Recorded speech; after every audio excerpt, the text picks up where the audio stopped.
பாவக்காய் வத்தல் எப்படி செய்கிறதுன்னு பார்க்கலாமா? பாவக்காய் சீசன் அப்போது பாவக்காய் சீப்பாக கிடச்சிதுன்னா 1 கிலோ 2 கிலோக்குன்னு இந்த பாவக்காய் வத்தல் போட்டு ஸ்டோர் பண்ணி வச்சிட்டிங்க அப்படின்னா ரசம் மோர் குழம்புக்குன்னு தொட்டுக்க வேறு எதுவுமே தேவையில்லை. இதுவே செம்மையாக இருக்கும்.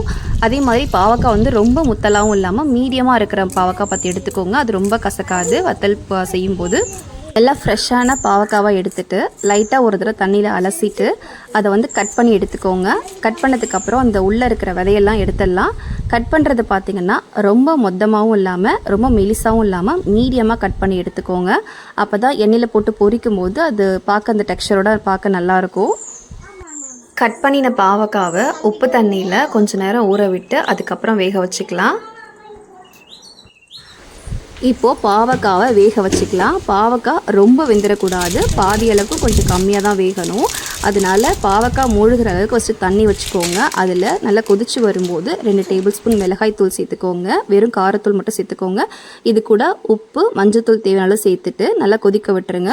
நல்லா கொதித்து வரும்போது அடுப்பை ஸ்லோ பண்ணிவிட்டு பாவக்காயை சேர்த்துக்கலாம். பாவக்காய் தண்ணி கூட ஒரு 5 நிமிஷம் இருக்கட்டும்.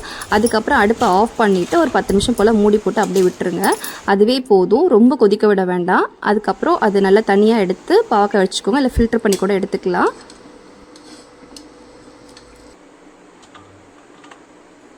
இப்போ இந்த பாவக்காவை ஒரு 2 இல்லை 3 நாள் வெயிலில் வச்சாலே நல்லா காஞ்சி வந்துடும்.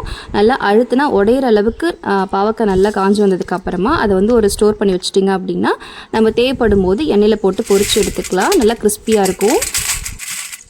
சாம்பார், ரசம், மோர் குழம்புன்னு இந்த பாவக்காய் வத்தல் எல்லாத்துக்குமே ரொம்ப நல்லாயிருக்கும். ட்ரை பண்ணி பாருங்கள். அடிக்கிற வெயிலில் ஒரு 2 நாள்லேயே நல்லா காஞ்சி வந்துடும். இது போகிறது ரொம்ப ஈஸி. அதுவும் இல்லாமல் இது பாவக்காய் சீசன்றதுலாம் ரொம்ப சீப்பாகவே நிறைய பாவக்காய் கிடைக்குது. ட்ரை பண்ணி பார்த்துட்டு வீடியோ பிடிச்சா லைக் பண்ணுங்கள்.